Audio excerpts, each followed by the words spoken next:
Salve, internautas do site bocãonews.com.br. A gente volta com mais uma entrevista aqui em nossa web TV e hoje a gente recebe o juiz do trabalho e professor baiano, Dr. Rodolfo Pamplona. Boa tarde, doutor, seja bem-vindo. Rafael, é um prazer enorme toda a convocação que nós recebemos para falar, esclarecer dúvidas do cidadão e de todos que estão interessados com nossa área, será sempre um prazer.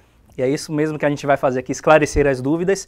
Antes de a gente começar com a nossa entrevista e falar do tema específico trabalho, eu quero aproveitar, o senhor preside atualmente a Academia Brasileira de Direito do Trabalho e já está no finalzinho aí da atuação do senhor como presidente. Eu queria saber o legado que o senhor deixa nesse período que esteve à frente. A ideia da Academia Brasileira de Direito do Trabalho, ela é uma associação nacional criada nos anos 70 pelo ministro Arnaldo Susequinde, que foi quem criou a CLT, né, e que reúne 100 dos principais juristas brasileiros na área de direito do trabalho. É uma academia que tem por finalidade estimular o estudo, o debate do direito do trabalho. E que legado deixei neste final do mandato? A efetiva atuação da academia em todo o país. Ou seja, elegemos novos acadêmicos, novos valores de todos os cantos do país para que tivéssemos debates, comissões, fazendo literalmente diferença no campo das relações de trabalho. Doutor, eu já acompanhei algumas entrevistas do senhor em outros veículos, sites, jornais, que o senhor defende a criação de um código de processo de trabalho. Qual o argumento principal do senhor com relação a isso? Isso, para mim, é algo muito importante para que a gente possa dar segurança ao cidadão. Porque hoje nós temos a CLT, temos legislação esparsa, temos o próprio Código de Processo Civil, e isso gera, na prática, uma insegurança, porque a gente não sabe direto. Chega naquela vara vai ser audiência única, vai ser fracionada. Aquela audiência faz antecipada ou não, notifica testemunho ou não, o processo é tudo num dia só ou pode ter vários adiamentos. Esse tipo de segurança é importante para o advogado, para o jurisdicionado, para o cidadão como um todo, para ter um mínimo de estabilidade. A ideia de ter uma regra única facilita e muito a compreensão e todos vão se adaptar. A reforma da CLT ajudaria também? A CLT é um diploma importantíssimo, é uma lei importantíssima que traz diversas regras, tanto para o direito individual, para o direito coletivo, como para o direito processual. Então, na verdade, ela é abrangente demais. Seria interessante termos uma norma específica, uma lei específica que tratasse dessas questões, facilitando o acesso à prestação jurisdicional.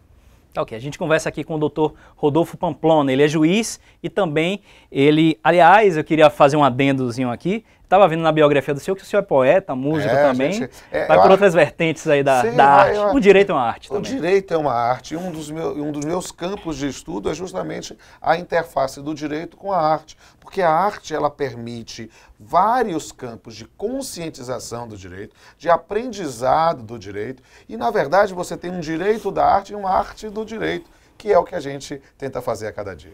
Doutor, a ampliação da atuação da Justiça do Trabalho permite desafogar a Justiça Comum?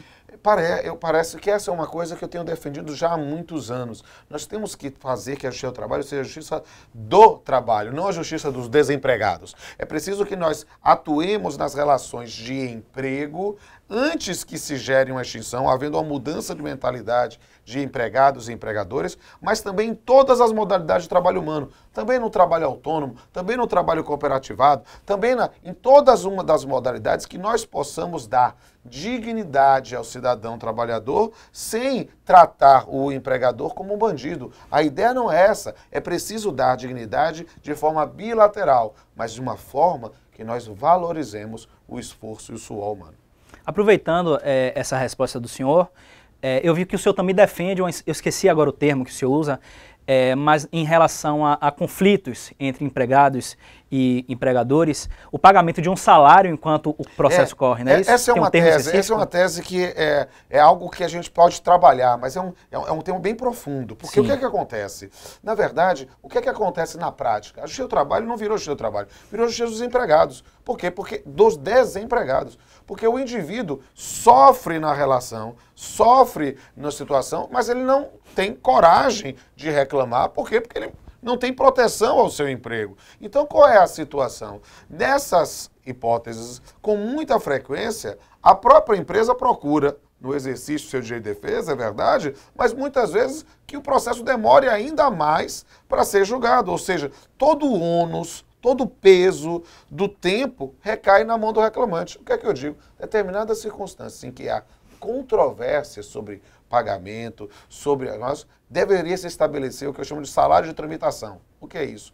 Enquanto não se resolve a questão de vez, tem que continuar pagando o salário. Isso faria com que todos nós estimulássemos as resoluções mais rápidas, em única sessão. Por quê? Porque tanto o empregado quanto o empregador vão querer resolver o processo de maneira muito mais rápida. Hoje, o empregado quer resolver, mas isso fica sendo protelado com testemunhas, com dados. Não que a parte não tenha o direito de ouvir testemunhas por carta precatória em outros estados, sim, mas é preciso ver. É esse o custo que se quer do processo? Ou é apenas uma forma de forçar um acordo que não seja bom?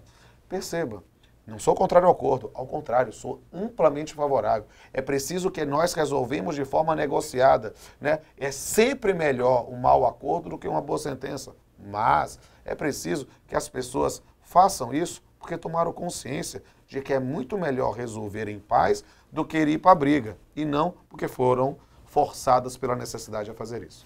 Doutor Rodolfo Pamplona, juiz de direito, juiz de trabalho. Eu trabalho. Me explica uma outra coisa. A gente tem uma demanda muito grande na área do direito do trabalho. Quais as principais delas?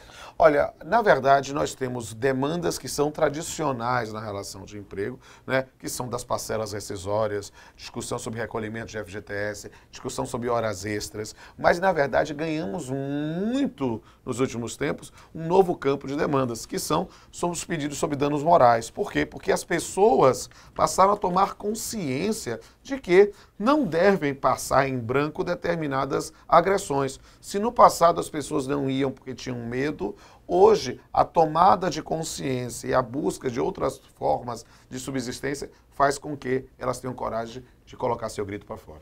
Dentro de um ambiente de trabalho, as denúncias de assédios moral e sexual são as mais delicadas para se tratar na justiça? Sem sombra de dúvida. Agora é interessante, dentro da sua pergunta, fazer uma distinção.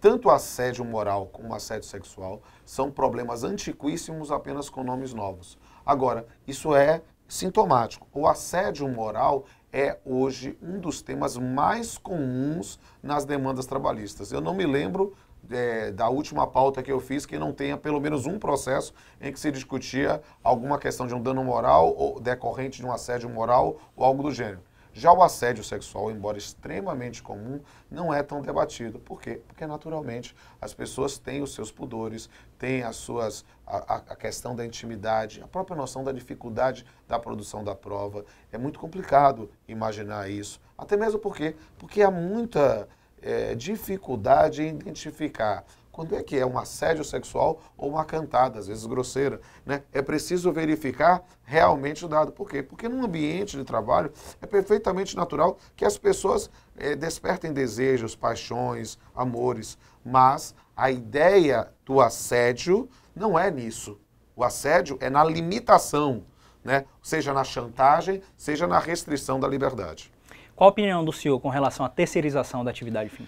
Terceirização é um problema, talvez hoje no Congresso Nacional seja a questão jurídica trabalhista mais importante nos últimos tempos. Por quê? Porque, na verdade, a prática trabalhista tem visto que terceiriza-se e muito no Brasil. E vivemos a todo momento discussões decorrentes do descumprimento das verbas trabalhistas. Ora, perceba, ter uma lei que discipline de forma ética a terceirização, estabelecendo inclusive a responsabilidade, se possível solidária, do tomador de serviço, inclusive quanto à administração pública, é algo que pode dar mais dignidade às relações. Mas o fato é que a terceirização é vista pela ciência da administração como um modelo de excelência empresarial, diminuição de custos, concentração em atividade fim, só que, na prática, tem sido apenas um aspirador de empregos, de diminuição de direitos, de diminuição de custos. É só perguntar àqueles que querem defender a terceirização de forma ampla,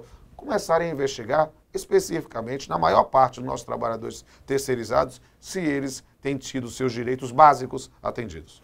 Falando em terceirização ainda, então o senhor acha que o órgão público ele deve ser responsável por esses trabalhadores? Eu não tenho dúvida. A questão básica é, ele deve ou ele é? Hoje, a matéria tem sido disciplinada depois de uma decisão do Supremo Tribunal Federal de maneira bem restritiva. Ou seja, a administração pública só responde se tiver parte de culpa dela. né? Ou seja, que haja uma negligência, alguma situação de não fiscalização de dados específicos. Há uma limitação. Para a iniciativa privada, nós temos buscado responsabilizar de forma mais ampla. Para a administração pública, lamentavelmente, o entendimento predominante não é esse. Talvez, aí sim, seja um campo de uma disciplina legal que garanta mais cidadania para os terceirizados que prestam serviço na administração pública, atuando, de fato, para você, cidadão. A gente conversa agora com o doutor Rodolfo Pamplona, ele é juiz do trabalho. E uma outra dúvida de um tema também muito delicado, doutor, direito à greve. Né? São 4 categorias que mexem bastante com a sociedade: policiais, professores, rodoviários e médicos. Como é que a Justiça do Trabalho entende a greve dessas categorias? Eu preciso pensar que talvez eu tenha que dividir esses 4 grupos em 2. Né? Vou colocar médicos, rodoviários e professores em um grupo e os policiais em outro. Por quê? Porque essas primeira categoria são todos regidos, em regra, pela CLT. Ou seja, pensando em médicos da iniciativa privada, professores da iniciativa privada e rodoviários que são da iniciativa privada, essa greve é regida pela Lei 7783 de 89, que é a lei de greve. São situações em que deve-se, na reivindicação, pensar na administração desses interesses, tentar resolver o mais rápido possível. Por quê? Porque não deixa de ser uma situação que fere direitos de terceiro. Então, é realmente algo de uma greve que a Justiça do Trabalho atua. Porém, quando esses são professores ou esses médicos não são da iniciativa privada, e sim do serviço público, aí, se eles forem regidos pela CLT, continua na mesma linha do que falei. Mas se eles forem regidos por estatuto próprio, ou forem cooperativados, ou forem autônomos, ou forem prestadores de serviço, e que dentro da situação não haja caracterizado uma relação de emprego, aí sai do campo da Justiça do Trabalho para ir para os estatutários. E aí o campo é da Justiça Estadual. Então, não devo me manifestar nesse aspecto. Defendo, e foi uma reflexão anterior que disse, que essas relações deveriam vir para a Justiça do Trabalho, porque estão mais acostumados a resolver conflitos entre trabalhadores e empregadores, mesmo que não estejam regidos pela CLT. No caso dos policiais militares, a situação é ainda mais complexa. Por quê? Porque a greve aí é uma situação de fato, mas não de direito. Por quê? Porque há nesse campo uma proibição da greve. E a greve ocorre de fato. Então, há um confronto político que precisa ser resolvido politicamente da forma que gere menos prejuízo ao cidadão. É proibida. Do ponto de vista formal, é. Agora, um exemplo do que o senhor citou agora há pouco... A discussão sobre a proibição é interessante. Por quê? Porque é uma regra do direito brasileiro. A própria OIT tem, sob o direito de greve, restrições sobre greve de entidades militares, paramilitares, como é a Polícia Militar. Mas é uma questão que pode se imaginar. Será que não mereceria um tratamento diferenciado? Aí cabe ao legislador, não ao julgador. Um exemplo do que o senhor falou com relação à Justiça do Trabalho e à comum é o caso dos professores da rede municipal, que o TJ decidiu? Exato. Por quê? Porque aí neste campo dos professores da rede municipal são regidos por estatuto próprio e não pela CLT. Aí não é a Justiça do Trabalho que atua, mas sim a Justiça comum, a Justiça estadual. Se houvesse uma modificação de interpretação para que esses estatutários fossem para a Justiça do Trabalho, possivelmente o entendimento nosso seria mais próximo da lei privada. Isso pode acontecer? Na verdade, é uma questão de interpretação.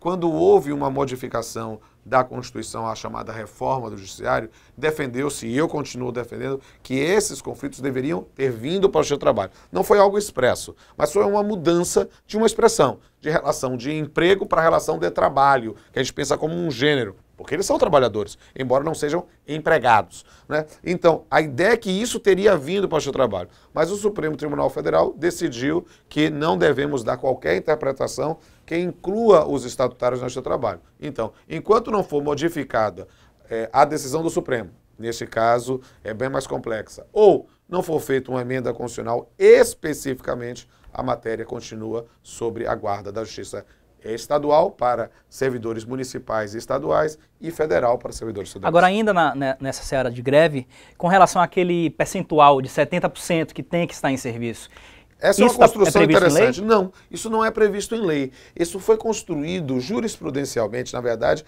é preciso estabelecer um determinado percentual mínimo né, para garantir os serviços inadiáveis. E isso, na verdade, é uma previsão aberta da lei de greve e que na greve dos petroleiros de 93, 94, se estabeleceu um percentual de 30%. Sim. Mas isso varia de acordo com a decisão do tribunal. O tribunal não está obrigado a estabelecer esse parâmetro ou qualquer outro. A ideia de que o que é um serviço inadiável ou que possa gerar um prejuízo a terceiros, a gente sempre dá um exemplo em sala de aula, ela no polo petroquímico de Camaçari, aquelas chaminés, aquelas fornalhas que não podem ser desligadas, senão o prejuízo seria realmente muito grande. Então, o mínimo para manter aquilo ali. Quanto é isso? É 10, é 20, é 30, é 70? Então, é algo para fazer. É claro que um percentual muito elevado, né, para dizer que tem que se manter trabalhando, fulmina a greve. Né? E aí tem se buscado, às vezes, vias alternativas. Né? O Tribunal Regional do Trabalho de São Paulo, numa determinada situação, e isso é o que a gente vai chamar de criatividade judicial, disse, olha, a greve tem que garantir 100% de trabalho durante o horário de rush. Por quê? Porque senão seria o caos. Mas nos outros, 100%. Pode parar tudo. Estabelecendo determinados percentuais. Por quê? Porque a greve, de certa forma, é um legítimo, estranho falar isso, e também varia de categoria, né? De categoria para categoria. É algo a se verificar no caso concreto. Tem um parâmetro, uma barema, algo fixo, inquestionável? Não. É realmente por tentativas e erros. Doutor, a gente está finalizando aqui, mas eu queria voltar rapidinho àquela questão que o senhor propôs da criação de um código de processo. Eu também vi que o senhor colocou em uma outra entrevista que a própria academia estaria disposta a formular esse anteprojeto. Sim. Nós não temos o menor problema em participar, inclusive da elaboração. Nós temos grupos de estudos, já temos um anteprojeto e esperamos aí a sensibilidade de algum parlamentar que tenha interesse em encampar essa luta para que possamos, de fato, garantir mais segurança ao cidadão. A ideia de termos um Código de Processo do Trabalho não é simplesmente fazer uma lei mais uma lei. Não, é uma lei que tenha um cunho de definitividade para que, trazendo para si todos os avanços das construções da jurisprudência, possa dar ao cidadão o mínimo de segurança. Doutor, a gente ouve muito falar sobre acesso do cidadão à justiça, né, sobre os números, que o cidadão precisa ter o acesso à justiça, mas me parece que quando o cidadão tem acesso à justiça, muitas vezes ele não consegue sair, né, as coisas são proteladas e os prazos são muito longos. Eu queria saber como é que está a Justiça do Trabalho atualmente, especialmente na Bahia, com relação a isso. É preciso entender que no mundo como um todo, um processo judicial normalmente não é algo rápido. É algo que decorre de uma maturação para que se possa garantir o direito de defesa, para que a gente não entre com uma presunção de culpa com quem quer que seja. Agora, é preciso entender, fazendo-se justiça, comparar os números da Justiça do Trabalho brasileira com o restante dos outros ramos do Poder Judiciário. O seu trabalho é a mais célere, né? Então, de certa forma, os próprios juizados especiais se inspiraram na Justiça do Trabalho, no começo conseguindo bastante celeridade, depois demorando mais um pouco. Então é preciso resgatar essa ideia de celeridade. Mas celeridade não se confunde com pressa. É preciso garantir o direito de defesa, mas de forma que possamos fazer com que o processo judicial seja e somente uma forma civilizada de solução de conflitos, e não uma criação humana mais próxima do conceito de eternidade. Doutor Pamplona, para finalizar, eu queria que o senhor propusesse algumas alternativas ou algumas saídas para acelerar, como o senhor está falando, não com relação à pressa, mas com relação à eficácia e eficiência desses processos. A ideia é de uma tomada de consciência em geral dos operadores do direito.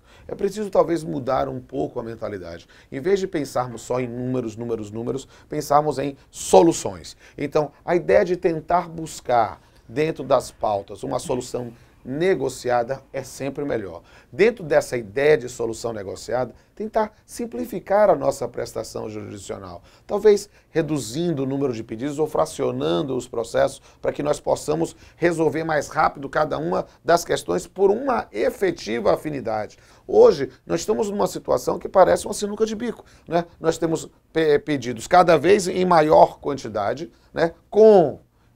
Não necessariamente um ligado ao outro, só com o elemento comum da relação de emprego, e aí alguma coisa que poderia sair mais rápido acaba demorando por causa do outro processo. Então, talvez estimularmos fracionamentos para que o que possa ser rápido saia mais rápido e que possa aproveitar isso. Coletivização de processos, sessões únicas de audiência, criar o hábito. E note como isso é complicado muitas vezes entender, porque é uma noção de mentalidade. Eu tive a experiência de ser juiz em outras cidades que não em Salvador. Então, em algumas cidades já havia a mentalidade de fazer a sessão única. Uma única sentada, vamos resolver tudo. Em outras havia a mentalidade de ser fracionado. Tem certo, tem errado? Não. Tem hábito, tem prática. E mesmo naquelas que eram para ser em sessão única, se houvesse algum motivo realmente relevante, poderia se fracionar? Sim. A questão da flexibilidade sempre vai ter por parte do Poder Judiciário, ou deve ter por parte do Judiciário. Mas a ideia é que a gente deve ter um ânimos, uma intenção de resolver tudo de vez. Bacana. Alguma colocação que o senhor queira deixar para os internautas? Quero dizer para os internautas que foi um prazer enorme estar aqui e continuo à disposição dos senhores. A ideia é que a minha vinda aqui e qualquer outra vinda futura seja sempre para servir você, cidadão. Obrigado. Esse foi o Dr. Pamplona, juiz do trabalho e também professor aqui em Salvador de faculdade da Universidade Federal da Bahia, não é isso? Federal da Bahia, da Faculdade Baiana de Direito e da Unifax também. Pois é, a gente tirou as dúvidas dos internautas com relação aos problemas relacionados entre empregado e empregador. A gente volta numa próxima oportunidade esclarecendo outros assuntos. Um abraço.